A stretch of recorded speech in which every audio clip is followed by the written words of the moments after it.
E aí pessoal, eu sou a Misaele Silva, estudante de jornalismo da Unifor e sejam bem-vindos a mais uma edição do Mundo no Campus.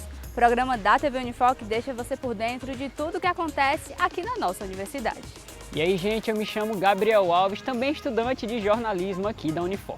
E hoje vamos saber mais como foi o evento Cidadania Sustentável na Terceira Idade. Além disso, vamos acompanhar uma entrevista com Juliana Mamed, autora do livro A Crise da Segurança Pública e as Facções Criminosas. Vamos conferir como foi mais uma edição do InovaS e a Semana da Educação Física 2023. Tudo isso e muito mais você confere agora no Mundo no Campus. Vem com a gente!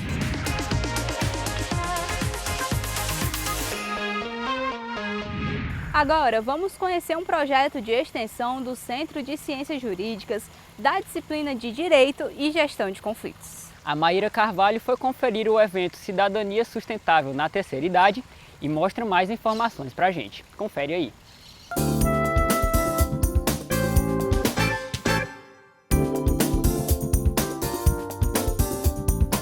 Os alunos de primeiro semestre do curso de Direito aqui da Unifor realizaram um evento sobre cidadania ativa com foco nos idosos. E eles convidaram pessoas muito especiais para saber sobre os seus direitos e conhecer o campus mais lindo. O evento, com o intuito de trazer informação para os idosos, contou com a presença de mais de 100 idosos de diversas instituições.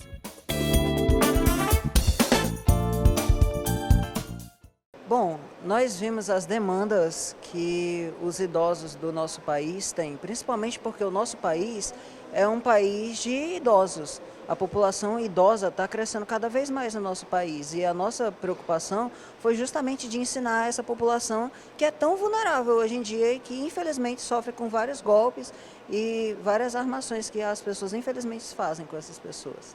O endividamento dos idosos foi pautado no evento. Os organizadores também distribuíram uma cartilha ilustrativa para os participantes, pontuando as maiores dúvidas dos idosos e assim alertando essa população a não cair mais nesses golpes bancários. E a gente explicou mais para os idosos que geralmente eles são forçados por empresas de empréstimo a fazerem os empréstimos e por eles serem um público mais fácil visto pelas empresas, eles acabam caindo em golpes ou empréstimos roubados e eles podem ativar o Nudecom quando se sentirem lesados no seu direito. E claro que depois das palestras rolou um passeio pelo campus da Unifor. Meninas, como foi a experiência de visitar o campus mais lindo? O que você está achando? Eu achei maravilhoso, viu? Eu nunca tinha vindo, mas eu achei fantástico. Muito bom. E vou voltar de novo, né? Coisa boa. Coisas boas. Eu também adorei, mas foi maravilhoso. Eu já tinha vindo, né? Uns 6 anos atrás, mas agora vim, gostei demais. Passei dentro mesmo, vi todas as coisas. Coisa maravilhosa. As meninas foram muito legal com a gente, viu? Uma simpatia danada. Ave Maria. Todo o tempo sorrindo, conversando com a gente, explicando e dizendo as coisas como era direitinho, apesar da gente nunca ter visto, né? Sim. E foi assim uma coisa maravilhosa para nós, né? A gente chega se assustou, né? Porque é uma coisa que foi diferente para nós, né? O passeio hoje foi uma coisa e ninguém pode esquecer mais, né? Eu tô até falando agora porque eu não gosto muito de rir, né?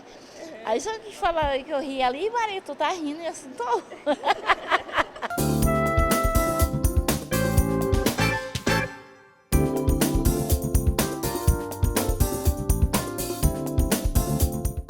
As disciplinas de Laboratório de Produção e Criação Publicitária do curso de Publicidade e Propaganda da Unifor realizaram trabalhos inspirados na exposição Elas, de musas autoras Unifor 50 anos. Os alunos também realizaram uma parceria com o Unifor Hub para desenvolver projetos para startups.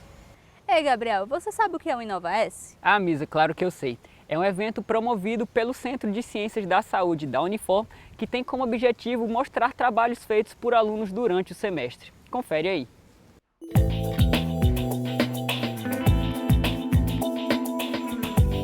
Saúde mental é um tema bastante delicado, mas necessário de ser debatido. Foi pensando nisso que a Unifor, em mais uma edição do InovaS e em parceria com o Hospital Nosso Lar, promoveu uma roda de conversa a respeito do assunto. Então essa roda de conversa voltada para a saúde mental, ela surgiu de uma necessidade dos dias atuais, em que é uma temática muito importante e juntamente com o Nosso Lar, que é um hospital psiquiátrico, né, voltado para toda essa saúde mental. Ele nos pediu também uma oportunidade, já que também ele é campo de estágio para os nossos alunos, para que a gente pudesse debater sobre esse assunto que ainda é tão interessante e muitas vezes tem tanto tabu envolvido. A frase que diz que a mente comanda o corpo não poderia ser mais precisa. Para que a gente possa seguir de bem com a vida em seus diferentes aspectos, precisamos ter uma saúde mental em dia. A gente pensa muito em saúde física, em se cuidar, e às vezes a gente deixa de lado um pouco a saúde mental, porque é estigmatizado mesmo, porque existe toda uma série histórica de preconceito.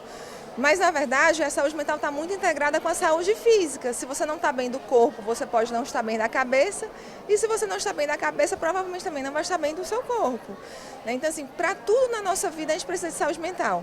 Infelizmente, vem sendo observado, especialmente entre os jovens, o maior índice de dificuldades em cuidar da saúde mental. A gente vê, inclusive, como professor, né, como coordenadores, como professores de uma forma geral, observando esse adoecimento de uma forma geral nos nossos alunos. Então, essa temática ela vem muito à tona e ela se torna muito importante para a gente, exatamente para que a gente possa ajudar, a gente possa mostrar à sociedade o quanto a saúde mental é importante, não pensar somente na saúde física, mas que a saúde mental, eu acredito que hoje em dia é das mais importantes, porque com a cabeça boa, a gente vai para todo lugar, né? Os méritos do combate às doenças mentais são muitas vezes dados com exclusividade a psiquiatras e psicólogos, mas na verdade a rede de profissionais envolvidos na melhoria da mente das pessoas é bem mais ampla. Eu costumo dizer que a gente, psiquiatra, nunca trabalha sozinho. O psiquiatra ele vai fazer a avaliação da pessoa para ele tentar entender se essa pessoa tem um adoecimento da saúde mental que vai precisar de uma medicação, que vai se encaixar num protocolo diagnóstico e vai desencadear todo um tratamento. Mas muitas vezes o tratamento não é medicamentoso. O tratamento é psicoterápico, a pessoa precisa fazer um acompanhamento psicoterápico.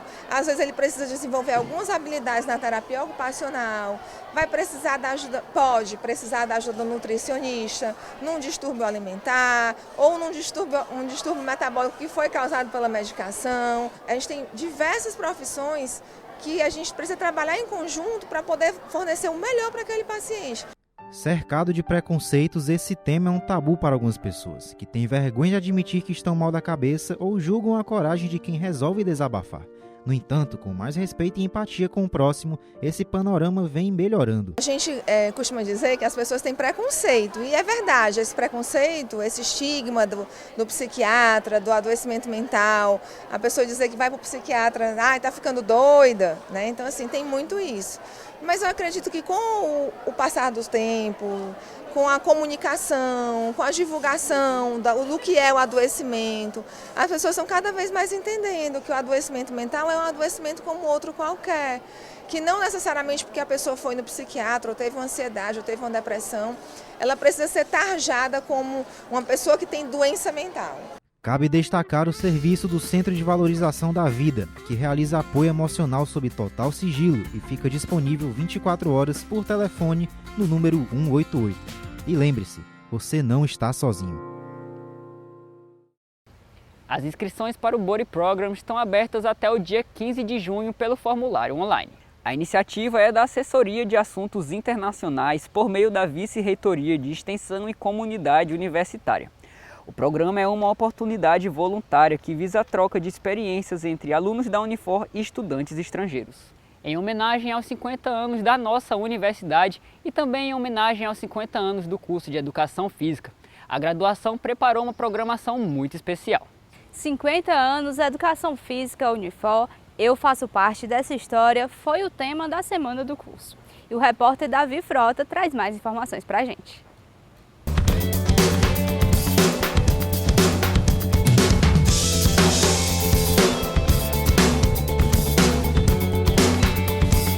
O curso de Educação Física da Unifor é pioneiro no Ceará e neste ano está completando 50 anos. Em homenagem a essa marca, a graduação realizou a Semana de Educação Física e teve a participação de alunos e profissionais da área.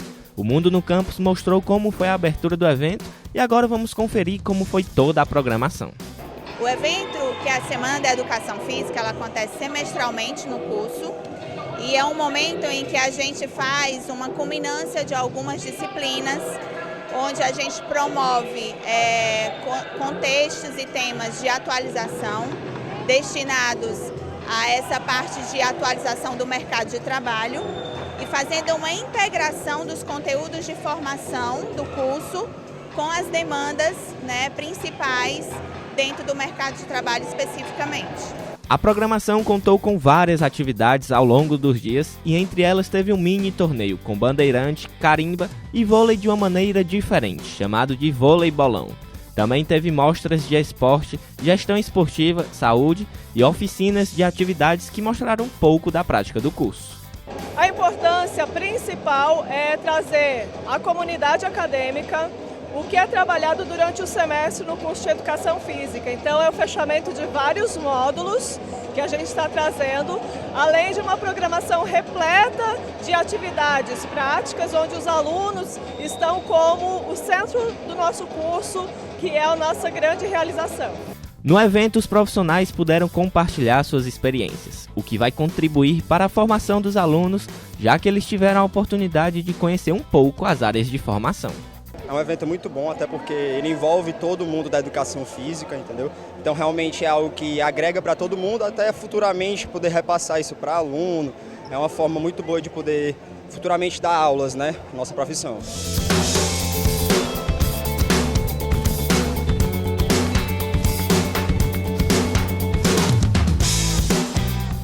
E aí, pessoal, hoje eu estou aqui com Juliana Mamed, que é coordenadora do curso de Direito e do Escritório de Práticas Jurídicas da Unifor. Ela está lançando o livro A Crise na Segurança Pública e as Facções Criminosas. Tudo bem, professora Juliana? Seja bem-vinda ao nosso Espaço Mundo no Campus. Muito obrigada por aceitar o nosso convite e é um prazer receber você aqui para a gente conversar sobre a sua trajetória profissional e falar também sobre o lançamento do livro. Oi, Miss, é uma alegria muito grande estar aqui com você esse momento para esse bate-papo. E assim, a professora tem a graduação, mestrado e doutorado pela Unifor, é coordenadora do curso de Direito. Eu queria saber assim, como que surgiu o seu interesse na área do Direito, como falar um pouquinho sobre a sua trajetória profissional também aqui na universidade. Bom, quando eu estava ali do meu segundo para o terceiro ano, eu tinha uma dúvida muito grande entre Direito e Medicina. Eu acho que são duas paixões hoje em dia, que ainda me perseguem, mas eu sempre gostei de estar muito antenada, ligada com o que estava acontecendo e terminei optando pelo Direito, porque eu acho que é uma ciência que participa da nossa vida a todo momento, nos ajuda a desenvolver um raciocínio crítico, a termos uma percepção diferente da realidade e também promovermos mudanças. Então, assim, eu sempre me senti muito atraída por essa questão social, e daí eu optei pelo Direito. Agora a gente vai falar sobre o lançamento do livro. Recentemente a professora lançou um livro que está aqui, que tem por título A Crise da Segurança Pública e as Facções Criminosas. E como surgiu esse seu interesse de abordar essa questão da segurança pública? Durante toda a minha trajetória de formação aqui na universidade, eu tive a oportunidade de conviver com pessoas que residem aqui nas proximidades e sempre interagi bastante com todo mundo. Então termina que nós passamos a conviver um pouquinho e sabermos da realidade de cada um. Depois eu inicio como professora do Escritório de Práticas Jurídicas e a gente percebe como esse fenômeno da violência atinge a vida de milhares de pessoas, o impacto que isso traz, tanto socialmente, mas também para a própria economia. E a partir daí eu fui começando a desenvolver leituras.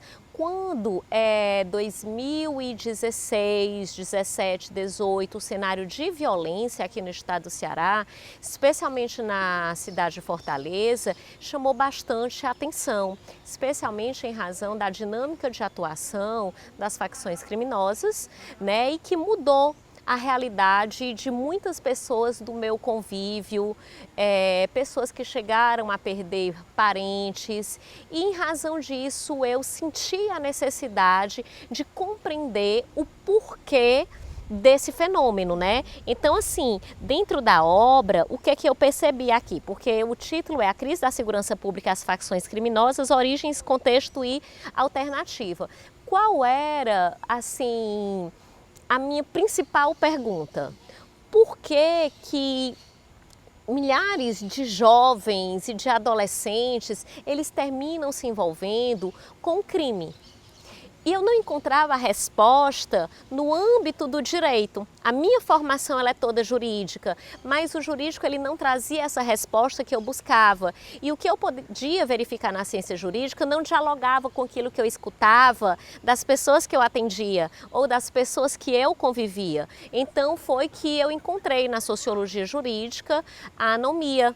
E comecei a trabalhar sobre essa categoria e verifiquei quais seriam algumas razões que poderiam fazer com que essas pessoas terminassem se engajando afetivamente a esses coletivos, já que racionalmente, diante das estatísticas que nós temos, esses grupos eles não têm nada a apresentar, já que uma expectativa de vida muito breve e que o que movia essas pessoas? O que fazia com que essas pessoas se distanciassem da sua família, da escola, dos amigos e passassem a viver uma outra realidade e até mesmo dar a sua vida em nome de um coletivo criminal. Então foi exatamente que eu comecei a buscar.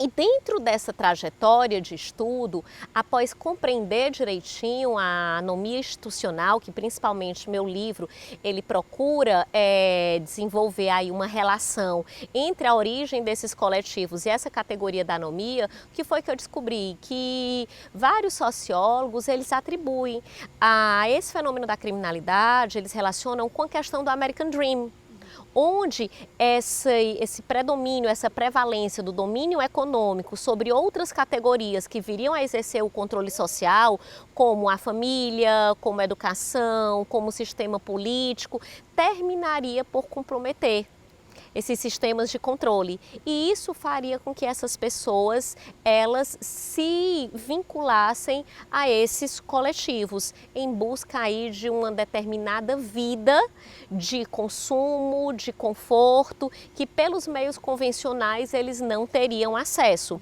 A partir dessa compreensão, eu começo a investigar toda a origem de formação de algumas facções de atuação nacional, né, como foi o Comando Vermelho, o primeiro comando da capital, e aqui no estado do Ceará, Guardiões do Estado, que surge no ano de 2016. E eu consegui estabelecer essa correlação, para que num terceiro momento eu pudesse investigar as políticas sociais e as políticas de segurança pública de modo a corroborar aquela minha hipótese inicial, ou seja, que esse distanciamento do Estado, essa ausência do Estado social, a fragilidade das políticas públicas, a falta de continuidade de políticas de segurança pública e políticas sociais, muitas vezes com viés político-eleitoral, terminam por comprometer e, ao final, trazer aí uma resposta a partir de uma perspectiva do federalismo cooperativo. Uhum. E aí até perguntar assim, sobre justamente os principais fatores, né, que fazem os índices de violência no estado do Ceará serem tão altos. Eu tenho até alguns dados aqui, assim, que em 2022, 2.971 cearenses foram vítimas de crimes violentos, letais e intencionais, no caso. E acho também aqui que o Ceará é o 5º estado da federação com maior índice de crimes violentos, superando apenas Bahia, Pernambuco, São Paulo e Rio de Janeiro. Assim. E desses fatores, eu acho que a professora até já destacou alguns, né? A ausência do Estado, a senhora começou a falar agora. Se a gente pudesse aprofundar um pouquinho mais sobre quais fatores, através também do processo de desenvolvimento da obra, a senhora estudou, analisou, pesquisou, que a gente poderia destacar, assim, no estado do Ceará, principalmente. A gente não pode atribuir uma causa única a esse fenômeno da criminalidade.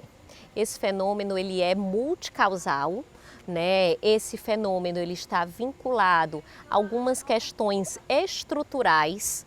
Então, se ele permite uma abordagem sob uma múltipla perspectiva, uma perspectiva sociológica, jurídica, antropológica, histórica, até mesmo os processos de formação da nossa sociedade. Então, se você me perguntasse, professor, existe uma causa específica? Na verdade, a gente não tem como fazer isso. É uma convergência, é multifatorial.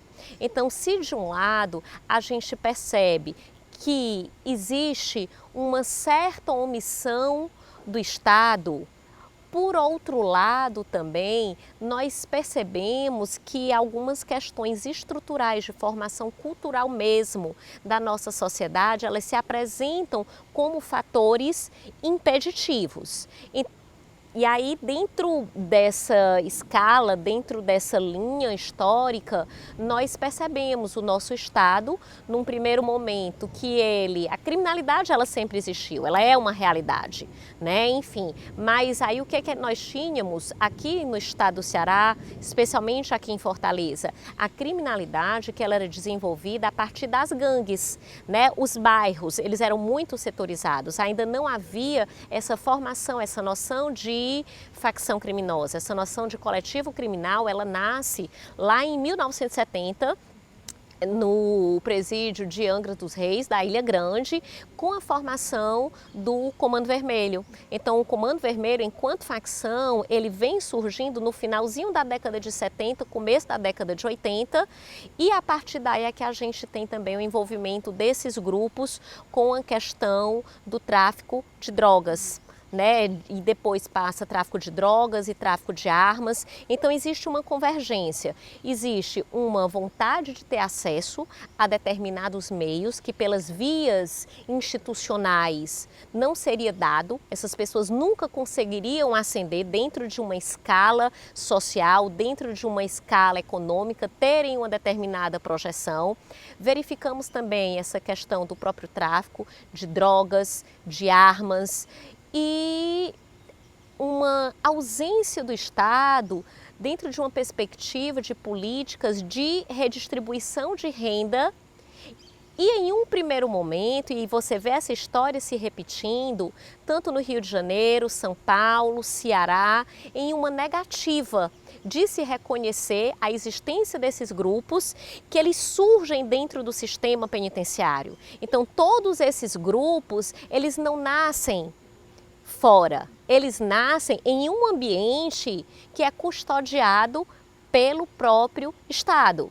E aí você percebe essa questão da corrupção também, de agentes, de autoridades públicas, enfim, então assim, são causas que realmente elas vêm convergindo e que não uma ação exclusivamente repressiva e apenas por um determinado ente federativo, um determinado grupo social não vai ser suficiente, porque a questão da criminalidade, ela ultrapassa toda e qualquer fronteira, né? Então, assim, tem que ser uma ação coordenada. E hoje o que é que nós percebemos? Atuação de profissionais comprometidos, mas que se nós não tivermos políticas públicas duradouras, cuidando de quem cuida da segurança pública, porque nós também temos que cuidar daquelas pessoas que estão na rua, estão ofertando esse serviço de segurança.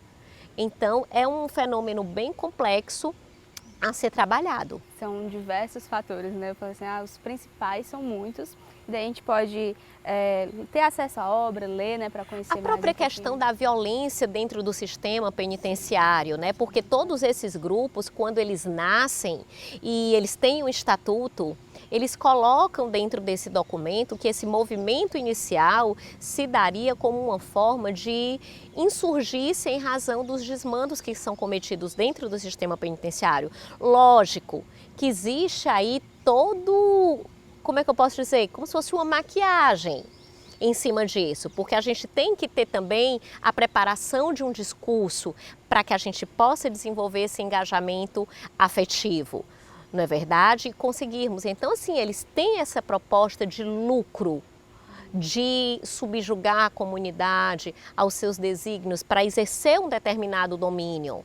Mas realmente assim, tem que ser uma atuação de mãos dadas entre sociedade e poder público. Sim. E sobre essas políticas públicas de combate mesmo, né?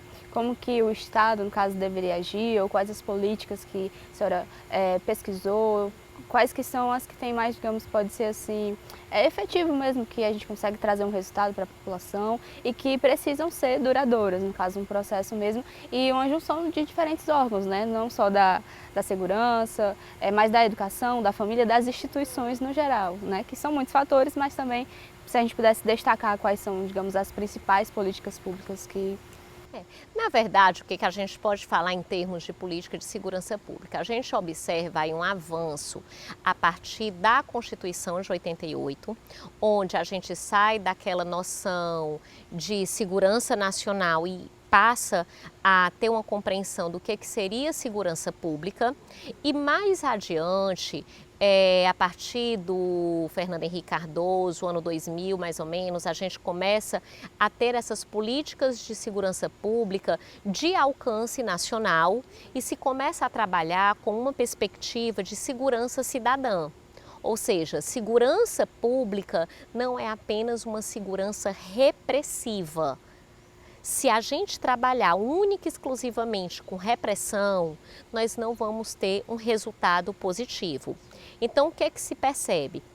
Que essas políticas públicas, dentro daquilo que elas são concebidas, existe sim uma intenção de se efetivar direitos, de se viabilizar a concretização de propostas para que se coíba.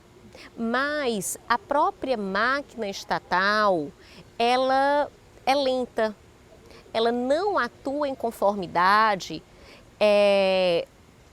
que atenda a essa necessidade social de avanço. Então, a resposta do Estado, ela teria que ser bem mais rápida.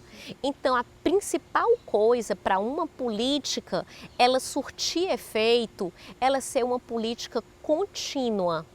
Não é uma política, tem um governo e ele vai apresentar a sua política de segurança pública. Depois, um próximo governo, uma outra política de segurança pública, que é o que nós estamos verificando.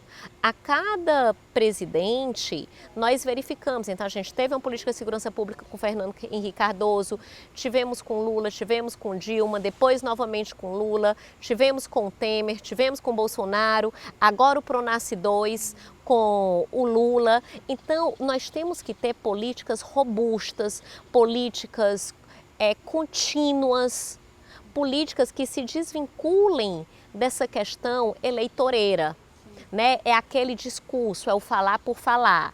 E essas políticas, elas têm que ser integradas às políticas sociais, para que a gente possa apresentar a esses meninos, porque a cooptação para o tráfico acontece logo que eles entram na adolescência. Crianças que são submetidas a processos de violência, você verifica aí que os índices de violência em face de crianças e adolescentes e contra a mulher vem aumentando. Então, tudo isso contribui para a geração de um sentimento de revolta. Então, a população, quando nós conversamos, a sociedade não quer o Estado repressão, não quer o Estado polícia, quer o Estado social, quer o Estado que chegue lá, que dê a mão e que venha prover as necessidades básicas. Então, nós queremos segurança, sim, mas também educação, meios de trabalho digno, com um salário digno. Porque isso é muito importante. Então, determinadas incoerências, elas têm que ser observadas. Se você parar e for analisar o valor da remuneração de um menor aprendiz, é algo que, se você for comparar com o que ele viria a ganhar com o tráfico de drogas, é uma remuneração ínfima. Então, isso termina dentro de um contexto social e dentro de um contexto de violência, onde muitas vezes a pessoa ela não tem opção, a ela é imposto. Se você não fizer isso, você vai morrer. seus familiares vão morrer. Então existe todo um cenário que tem que ser trabalhado, mas para ele ser trabalhado ele tem que ser compreendido. E tem que se ter uma atuação verdadeira, concreta em políticas sociais, que são políticas preventivas e políticas repressivas. Vamos acabar com criminalidade? Nunca a gente vai conseguir acabar com criminalidade, mas pelo menos nós termos um mínimo de segurança, proporcionando também mecanismos para que essas pessoas, ao invés de se afastarem do Estado, elas consigam fortalecer os vínculos com o Estado. E para quem tem interesse de adquirir o livro, onde pode encontrar, onde a gente pode comprar? Bom, gente, então assim, um carinho, foi uma dedicação muito grande, né? Anos de pesquisa. Foi uma pesquisa que foi feita no meu doutorado, resultado da minha tese. Foi publicado aqui pela editora Lumen Uris, né?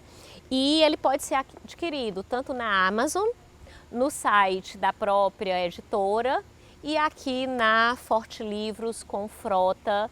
Ele também tem lá alguns exemplares, né? Então, ficaria muito feliz com que vocês pudessem ler, pudessem contribuir de alguma forma, né?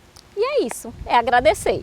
E eu também quero agradecer, professora, pelo bate-papo, por aceitar o nosso convite, foi um prazer. Tá joia, muitíssimo obrigada, gente. Tchau. Então é isso, pessoal, o Mundo no Campus vai ficando por aqui e até a próxima.